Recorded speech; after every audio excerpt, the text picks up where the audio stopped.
Hola, ¿qué tal? Muy buenas tardes, amigos de Ultimátum Digital. Qué bueno que nos acompañan nuevamente el día de hoy, empezando el año 2021. Reciba un saludo cordial de nuestro director general, el licenciado Ahmed Samayoa Arce. Y como todos los días en este principio de año, me acompaña mi colega, mi compañero Javier Guizar. Javier, buenas tardes. ¡Qué Tony, entrevistón, eh! Sí, pues sí, una excelente entrevista el día de hoy con un jugador de grandes ligas, se puede decir, sería béisbol, ¿no? Muy bien, pues no se despegue por favor de su monitor, de esta señal. ¿Qué va a venir el Toro Valenzuela?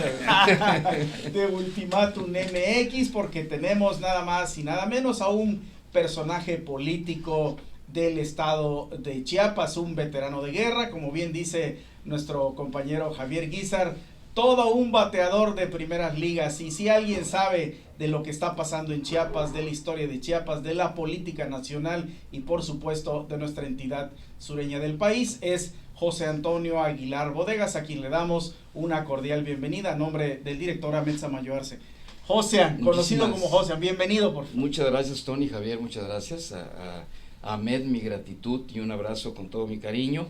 A todos un abrazo de Año Nuevo, que este año realmente sea un año de salud, de tranquilidad, que realmente podamos vivir con la realización de nuestros sueños sin la angustia, la zozobra del trauma que significó el año pasado, que también dejó grandes enseñanzas, Sí, por supuesto. que todo lo que duele también enseña, pero creo que si se aprende sin dolor es mejor Sí, claro. que con traumas. Así que yo deseo un año de mucho bienestar, de felicidad y de salud para todos. Lo merece México y lo merecemos en todas las familias. Muy bien, pues comenzamos este espacio de la entrevista a José Antonio Aguilar Bodegas. Quizás si usted no lo conoce, bueno, algunas cosas que me acuerdo, quise traer todo el currículum, pero bueno, me acuerdo muy bien, nos conocemos con José Antonio de hace mucho tiempo y también usted lo conoce seguramente. José Antonio Aguilar Bodegas, oriundo de Tapachula, fue alcalde de su natal Tapachula, senador de la República, candidato al gobierno de Chiapas en el 2006 por aquella alianza que terminó muy interesante con apenas 4,000 votos de diferencia, José Antonio, y bueno, de eso vamos a ir platicando. ¿Qué ha pasado del 2006 a la fecha y ahora ya te vemos acá? ¿Cómo primeramente la primera pregunta, ¿qué has hecho todos estos años? Bueno, ha sido mucho tiempo, son casi 15 años, 14 para llegar al 15. Después del 2006 yo me dediqué a actividades personales, a rehacer, organizar también mi vida. Es lógicamente muy difícil reponer todo lo que en una trayectoria política y una campaña se pierden, y sobre todo, no lo digo con animosidad, pero el pueblo cuando lo vivió en ese tiempo fue una elección definitivamente robada y con consecuencias muy lamentables para Chiapas. Yo creo que tendríamos un Chiapas muy diferente, un Chiapas donde se hubieran encaminado adecuadamente la utilización de sus recursos naturales, el fortalecimiento de los sectores productivos, el turismo sin desconocimiento. Yo he comparado el gobierno siempre, y máxime en el caso de Chiapas, a un ejemplo de un arquitecto o una arquitecta. Quienes estudian, se preparan, se especializan en construir una casa y tienen la casa de sus sueños, ¿no?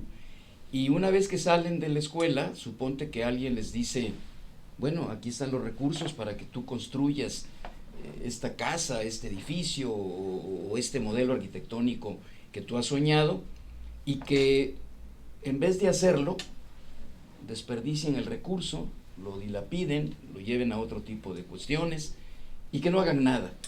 Yo creo que ese es realmente lo que en Chiapas ha ocurrido. Creo que hemos tenido gobernadores con conocimiento y proyecto de lo que hay que hacer, y hemos tenido gobernadores que no han tenido ningún conocimiento, y en consecuencia su sexenio no solo ha pasado con tiempo perdido, sino con saldos profundamente negativos. Y eso, me atrevo a decir, fue lo que pasó después del 2006, porque no puedes llegar de manera intempestiva, sin preparación, sin conocimiento de lo que hay que hacer, con quiénes hacerlo y cómo hacerlo, a tratar de hacer las cosas. Finalmente, la vida pública, el gobierno como tal, es un sector muy difícil porque también tiene factores negativos. Hay problemas cíclicos, hay problemas permanentes, hay crisis agudas que surgen por la dinámica social, y también hay grandes intereses. Hay gente que engaña al gobernante, hay gente que lo sorprende, hay gente que se acerca para sacar un beneficio diciendo que es el benefactor del mundo, y quien no está preparado, lógicamente cae en toda esta coyuntura. Volviendo un poco a la pregunta de yo qué he hecho, bueno, salí, me repuse de ello, reconstruimos mi familia, mis amigos, nuestro entorno, y yo volví a mi vida privada. Nunca he dependido de lo que económicamente signifique para mí el gobierno. Yo siempre he tenido mis propios medios de subsistencia. No son de cifras astronómicas, pero siempre he tenido lo suficiente para vivir con tranquilidad, bien, y en nuestro ámbito, nuestro modesto ámbito aldeano. Así que reconstruí esa parte de mi vida. Yo había vendido una finca de café que tuve en Tapachula, que era, la agricultura es algo que me apasiona, el campo me apasiona, y obviamente mi familia actual con Aida, que tenemos una familia muy integrada, tenemos una hija de 6 años, soy además abuelo de 4 nietos ya. Mi hijo mayor, José Antonio, vive en Austin. Él tiene dos niños de 7 y de 4, y mi hija, que vive en Mérida, también es ya casada, una familia feliz, y tiene una niña de 3 años y un niño de 1 año. Y Aida, mi hija de 6, que bueno, está con los sobrinos conviviendo como que más bien fueran parte de una familia integrada de primos. Entonces yo junto con Aida integramos un proyecto, un rancho que tenemos en Villaflores. Nos dedicamos hoy al limón persa y al borrego. No fue así en un inicio iniciamos con orquídeas y con la siembra de maderables de cedro mundani, que se llama. No tuvimos una buena experiencia porque además fue cuando fui sujeto de una persecución política aquí en el estado. Propiamente estuve yo finales del 2011 hasta julio, agosto del 2012, escondido, en condiciones muy difíciles de subsistencia, siendo sujeto de una acusación artera, infundada, que luego, queriendo limar asperezas, te dicen, bueno, pues finalmente lo vamos en la mesa política a resolver. Entonces, si cometiste un delito, pues la única solución es la aplicación de la ley. Y entonces sí, como ya concluí el periodo, como yo no había tenido la supuesta participación que habían armado que yo iba a tener, pues entonces, perdón y hasta luego, ¿no? Fue muy difícil para mí, para mi familia. No se imaginan, quienes nos escuchan, y a ustedes les digo, es una de las cosas que a mí me ha marcado más como parte de una sociedad que cree que el principal agravio que se tiene en México y en Chiapas es la injusticia. Porque la pobreza es lacerante. Así es. La falta de oportunidad es lacerante. La falta de salud es estrujante y apabullante. Pero la injusticia es todas esas cosas juntas con algo más, que es el dolor humano de la frustración, de la incapacidad, de no poder hacer nada a lo que tienes derecho. Creo yo que lo más lacerante que hay en Chiapas es la injusticia, es la falta de la aplicación de la justicia, que la justicia no se venda, que quien reclama al Estado la defensa de sus derechos encuentren una parte ejecutora real que le dé protección, como es la Procuración de Justicia, y una parte ejecutora justa y digna, como es el Tribunal de Justicia, el Tribunal Superior, que efectivamente a quien ha sido dañado le dé la razón y le resarzan, y a quien es culpable de un daño tenga la pena correspondiente. Mientras esto no se dé, mientras la impunidad sea lo que se compra fácilmente en Chiapas todos los esfuerzos que hagamos en todos los demás ámbitos y materias de la vida social, creo que resultan insuficientes. Yo siempre lo he pensado así, pero con mayor razón después de haberlo vivido, considero que es algo de extrema necesidad, tanto en México como en Chiapas. Yo rehice, como les digo, mi vida en el ámbito productivo, y en el año 2015, hablando de actividades públicas, gubernamentales, fui invitado por el gobernador Manuel Velasco a incorporarme como secretario del campo. Lo hice, lo acepté, es un ámbito para mí de una gran pasión de trabajo. Tengo muchos años, más de 40 años dedicado en Chiapas a esa actividad, y previo a mi llegada a Chiapas en 1980, yo me había dedicado a ello en la Secretaría de Programación y Presupuesto como subdirector de Desarrollo Regional. Parte de mis atribuciones eran la Comisión de Desarrollo del Istmo de Tehuantepec y Baja California, la Comisión de Baja California, y me tocaba el sector agropecuario. Entonces, pues empecé a especializarme, estudié una maestría en Desarrollo Regional. Mi campo de aplicación fue esa. No soy ingeniero agrónomo, me hubiera gustado mucho serlo, pero yo soy licenciado en Relaciones Industriales con una maestría en Administración Pública en el área de Finanzas y Desarrollo, y me fue la vida pública, me fue haciendo pues un especialista en el desarrollo rural, en el desarrollo agropecuario. Cuando yo vine a Chiapas en 1980, me incorporé como director de estudios económicos en lo que era la Secretaría de Desarrollo Económico, lo que hoy es la Secretaría del Campo. Ha tenido muchas modificaciones de nombre. Luego fui subsecretario de Desarrollo Económico, y luego el gobierno federal transfirió los fondos del Programa Integral de Desarrollo Rural a los estados, y en ese tiempo el gobernador don Juan Sabines Gutiérrez me dio la coordinación, la secretaría, la vocalía ejecutiva de esta comisión, que es en lo que yo había estado precisamente trabajando en la Secretaría de Programación y Presupuesto. Fue una experiencia extraordinaria. Parte del desarrollo de estas labores, cuando yo me hice cargo del PIDER, habían 4 regiones PIDER en Chiapas. Logramos dejar 9 regiones, 5 más. La última que se incorporó fue la de Pichucalco, precisamente, que la acababan de constituir o aprobar su constitución cuando vino la erupción del Chichonal. Fungí como coordinador de la reconstrucción del Chichonal debido a esa similitud de conocimiento del territorio que había, y luego en la siguiente administración yo fui gerente del Banco de Crédito Rural en Tapachula, y luego delegado de la Secretaría de Agricultura y Recursos Hidráulicos aquí en Chiapas. Y precisamente siendo delegado de Agricultura es cuando inicia mi vida de política electoral. El partido, el PRI, me da la oportunidad de ir a Tapachula a participar en un proceso abierto para la candidatura a la presidencia municipal. Participé en esta competencia con gentes a quienes mantengo con ellos una gran estimación y respeto: Roberto de los Santos, Carlos Bracamontes, Lidia Barca, Juan, mi gran amigo, mi querido amigo, expresidente del Tribunal de Justicia. Ahorita se me olvidó el nombre, ahorita nos vamos a acordar de él, y Álvaro Monzón, que fuimos todos los que participamos en este proceso. Vino la candidatura, vino una campaña muy fuerte. Tapachula se había perdido electoralmente con el Frente Democrático Nacional en la elección federal previa.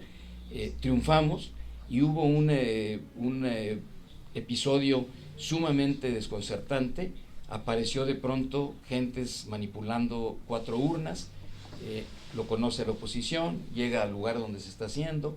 Yo lo confesé desde un principio y lo sigo sosteniendo: desconocíamos plenamente lo que estaba sucediendo.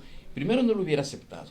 Yo recuerdo que tanto con el presidente del partido, que en ese tiempo fue Juan Lara Domínguez, como el gobernador electo, que fue don Patrocinio González Garrido, cuando platicamos y se habló de la posibilidad de participación en el proceso interno, y cuando salí candidato y hablando de qué había que hacer para ganar Tapachula, qué proyecto de gobierno tenía que hacerse, fui enfático con ellos. Les dije: en Tapachula, lo que más ha afectado la vida del PRI para los tapachultecos es que consideran que no ha habido democracia, que se han robado las elecciones. Yo lo que pido es, si ganamos, ganamos, y si perdemos, perdemos. No aspiro a un cargo, yo aspiro a poder desempeñar una presidencia municipal que sea con autoridad moral. Juan Roque Flores, perdón, Juan Roque mi Flores. querido Juan, claro, mi no, querido Juan, sí, perdóname, pero torazo, de buen momento, amigo ¿no? Sí. Así que cuando esto sucede y yo desconozco esto, bueno, pues yo obviamente me hice a un lado. La elección ya estaba calificada. Posteriormente, cuando viene la anulación, lo acepté, me sentí aliviado incluso. Dije, yo no me hubiera sentido bien de iniciar una administración municipal con un estigma tan fuerte. Sí, claro. Y luego, inesperadamente, a mí me llaman en el mes de enero, fines de enero, principios de febrero. Había un consejo municipal ejecutando las funciones en Tapachula. Me llaman del PRI, ya no era presidido el PRI en ese momento por Juan Lara, quien era secretario de gobierno, sino por José Antonio Molina Farro, y José Antonio Molina me hace saber que voy a ser candidato a la extraordinaria de Tapachula. Lo acepto, pongo una condición, que no hubiera absolutamente nadie ajeno a Tapachula en la elección, ni en el partido, porque estas gentes que llegaron, que nunca supimos de su existencia, no eran ni siquiera chapanecos, ¿no? Entonces, Pepe Molina lo entendió, lo aceptó, me ayudó a que fuera así, y tuvimos una elección muy exitosa. Recuerdo que ganamos 13.500 votos contra 9.000 o 8.500 votos que tuvo el Frente Democrático Nacional, que había vuelto a competir con el mismo candidato, que fue don Antonio Valera Sá, una persona a quien yo siempre le tuve aprecio, respeto. Tuvimos hasta una relación históricamente casi hasta familiar con sus hijos, siempre he mantenido una buena relación. Quiero entrañablemente a Diego, Sí, su hijo, claro. hemos participado juntos con Diego, y evidentemente, a pesar de estas diferencias que piensen que pudieron haber, quedó claro que nunca existieron, y fui presidente municipal. No soy yo quien me corresponde calificar la presidencia, pero yo tuve la circunstancia muy afortunada de que se iniciara el programa de solidaridad con el presidente Salinas en Tapachula. Sí. Él ahí, en una visita que hizo bilateral con Vinicio Cerezo, dio a conocer el programa, lo iniciamos, hubo una gran respuesta de la gente, transformamos el Tapachula de las colonias irregulares, sin servicios, se pudo transformar con el trabajo de la gente. Nosotros tuvimos participaciones de la población del 30, 35 y hasta el 40% en efectivo, depositados en aquel tiempo en el Banco Internacional, con toda transparencia, porque en la obra pública mucha gente te decía en aquel tiempo que había la opción de la obra por administración, doy la mano de obra, pero no es una mano de obra calificada. Te hacen una zanja mal, que no guarde el nivel. Te dicen que van a aportar los materiales de la región, pero no es el material que debe haber. O te dicen, yo trabajé mucho cargando la piedra, y luego te piden una remuneración económica mayor a la que tal vez si tú hubieras ido al mercado la tenías. Después dije, claro, a ver, para que las obras se hagan y bien, ustedes pongan su participación. Empezaron siendo del 10%. Conforme fue incrementándose la demanda de la obra y disminuyendo el recurso, pues yo me vi obligado en audiencias públicas a decirles, sí, pero así lo podemos hacer. Había existido el antecedente con don Juan Sabines del famoso CODECOM, Convenio de Confianza Municipal, que llegaron a ser participaciones 50-50. Yo, por supuesto, nunca pretendí que así fuera. Llegamos máximo al 40 en aproximadamente 8 o 10 colonias de las 75 que se operaron y que se regularizaron, y tuvimos un promedio de aportación entre el 25 y el 30%. Entonces fue una experiencia muy exitosa. Fui luego diputado federal por Tapachula en 1990 a 1994. Fui presidente, secretario primero de la CNC, siendo yo diputado federal, y luego presidente del PRI, del Comité Estatal, en el 93. Vino el movimiento del 94.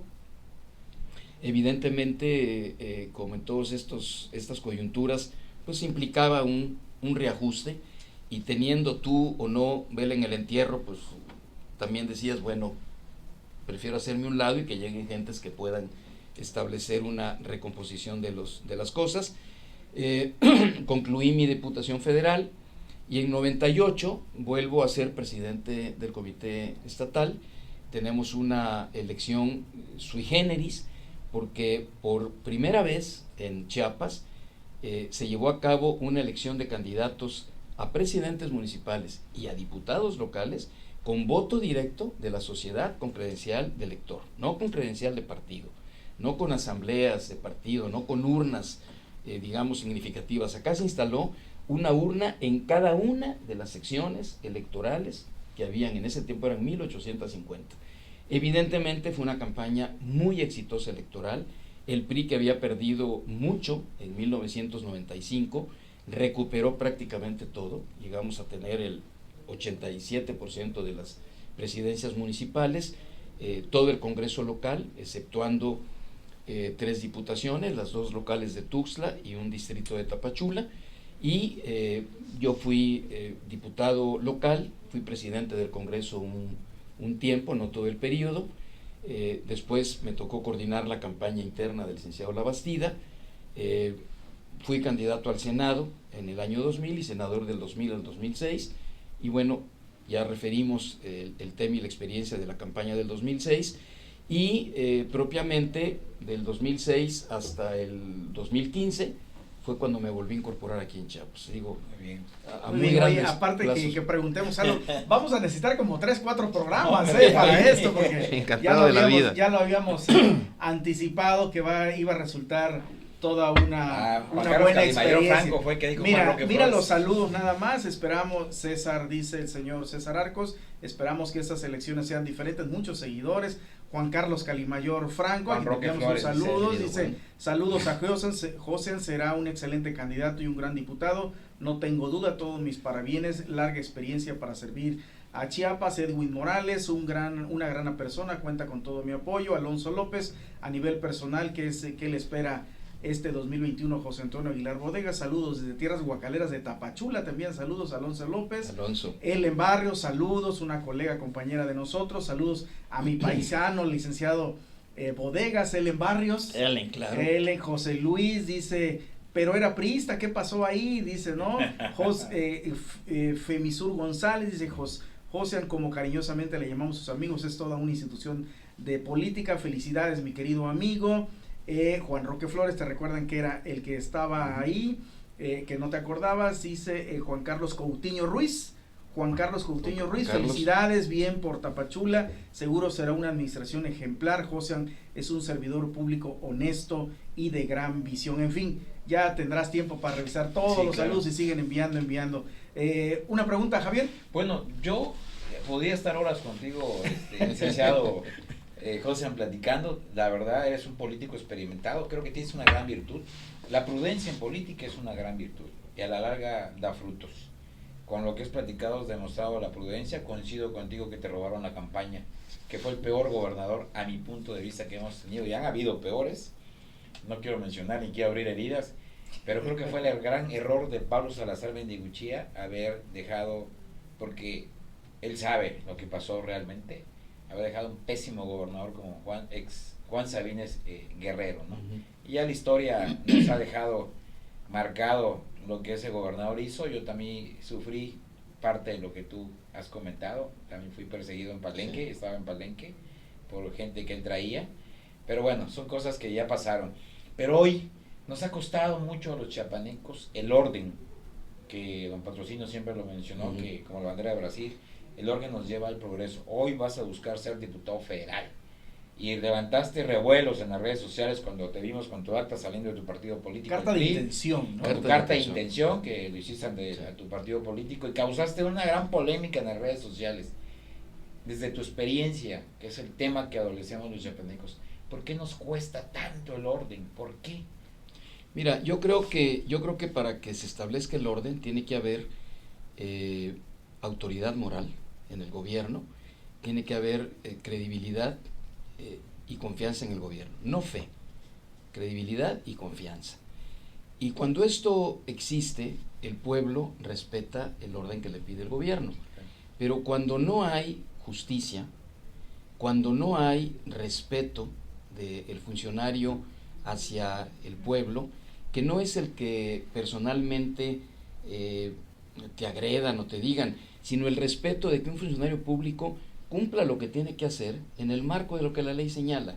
Pero cuando tú ves un gobierno que entra un funcionario y a los 3 meses ese funcionario es un potentado, tiene propiedades, gastos excesivos, su familia, sus amigos, la licitación de las obras es una simulación, etcétera. ¿Cómo es posible que pedamos que el pueblo tenga orden? ¿Cómo le puedes tú pedir a los normalistas de Mactumatzá o a los normalistas de la Jacinto Canec o a la comunidad de Chalchihuitán o a Tzinacantán o a Uxchú, que tienen problemas ancestrales, o San Juan Chamula, que tienen problemas ancestrales, o Chenaló con Aldama y Chenaló con Chalchihuitán, o el tema de las cascadas de Agua Azul y las comunidades inherentes? O sea, Chiapas tiene más de 150 focos rojos históricos, Venustiano Carranza, en fin, no nos alcanzaría el tiempo para enumerarlos. Pero ¿por qué esa gente altera el orden? ¿Por qué toman una carretera? ¿Por qué toman una caseta? ¿Por qué toman una oficina pública? Simple y sencillamente porque están, al final de cuentas, desesperados de que no han sido atendidos, de que no se les hace caso, o los atienden y los engañan. Es tremendo ver cómo te llega una comunidad que llevan bajo el brazo un expediente que no lo pueden sostener porque del grosor que tiene, de actas y actas y actas firmadas entre las partes y las instancias de gobierno, y las situaciones siguen exactamente igual o peor que como estaban antes de sus protestas iniciadas. Para mí, la base del orden en una comunidad es que la autoridad sea una autoridad honorable, respetada y justa, que hable con la verdad. No todo puede alcanzar. Si hubiera un presupuesto suficiente para todo, bueno, tampoco alcanzaría, porque las necesidades humanas, la insatisfacción humana es inherente al ser humano, por supuesto, ¿no? O sea, quien comió, quien desayunó, quiere comer, quien comió, quiere cenar, quien cenó, pues quiere un postre. Es decir, la insatisfacción es parte de la naturaleza humana.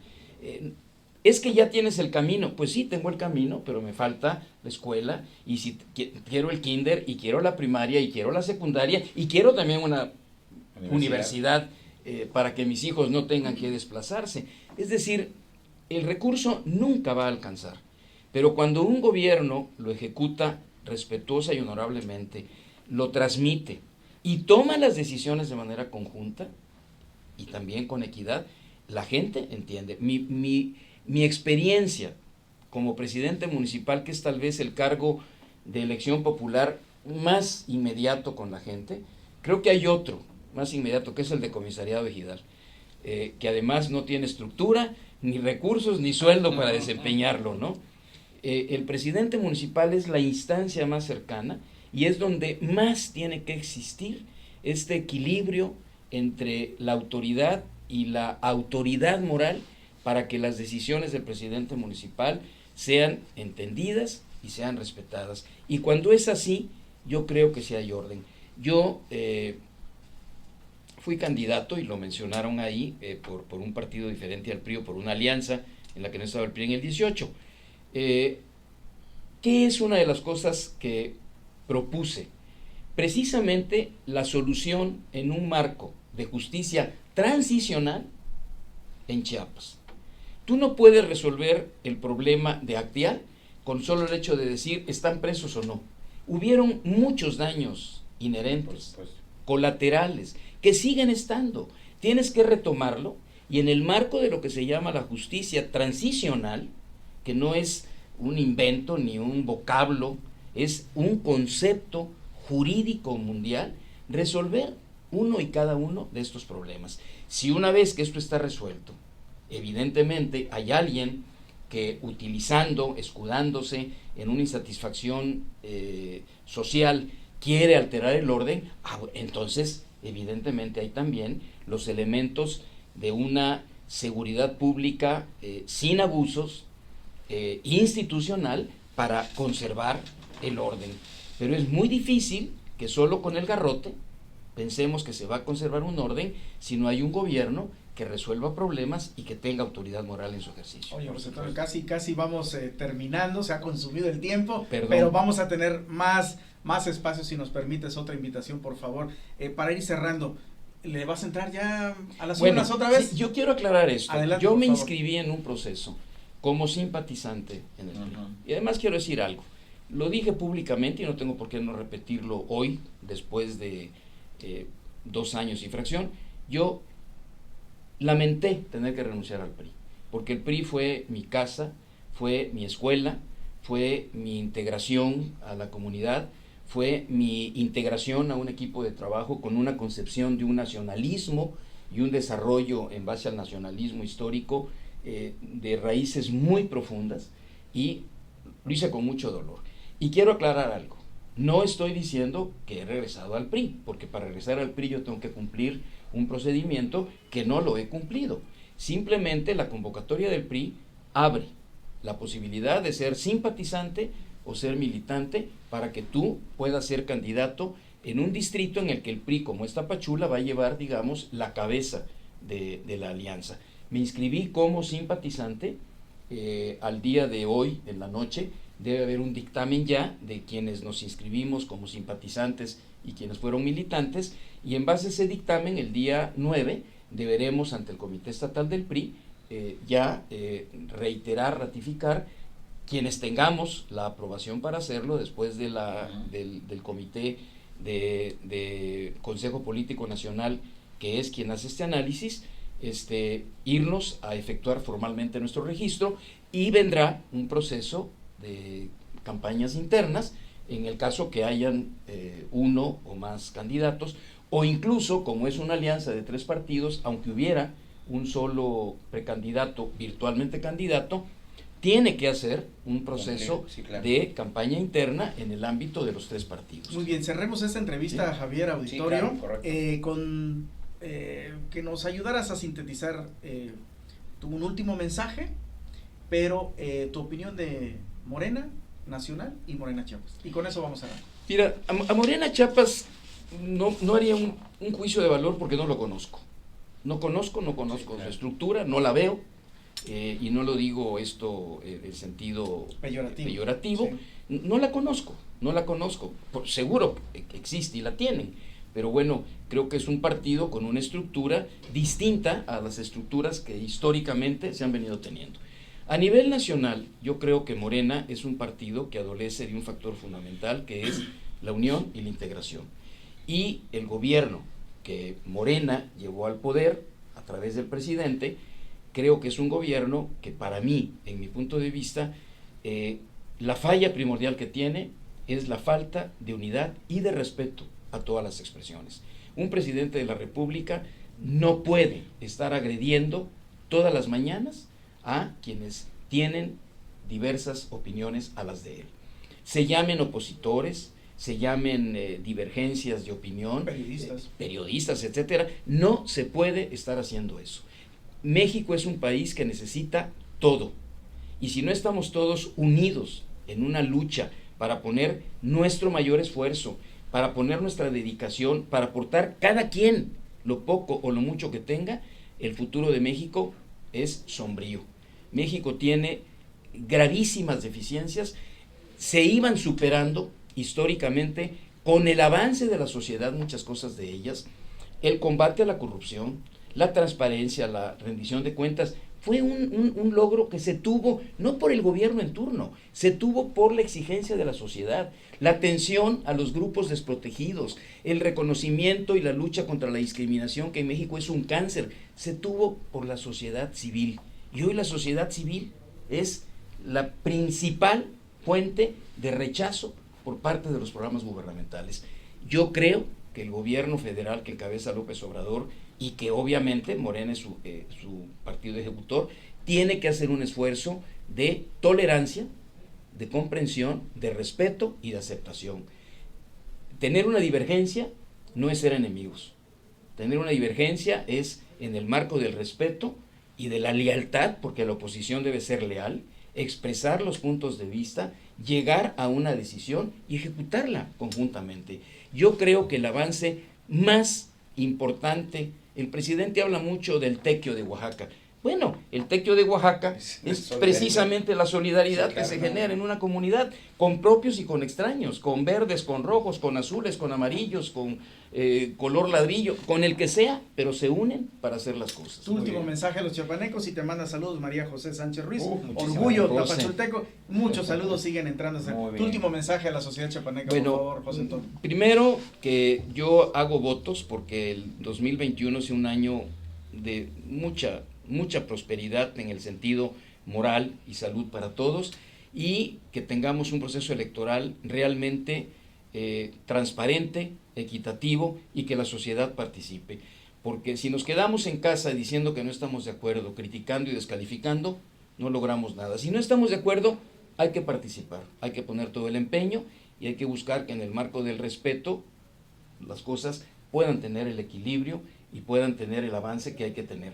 No podemos seguir con el estado de deterioro económico que hay, con la falta de infraestructura, con la incertidumbre del futuro, íbamos por las energías limpias, hoy hay que ir por las sucias. En fin, tenemos que reencontrar con serenidad todos, con la serenidad de todos y con la mejor aportación de todos, el camino que debe tener México y por supuesto Chiapas, porque dicen, que decía Porfirio Díaz, que cuando Estados Unidos le daba gripa, a México le daba pulmonía.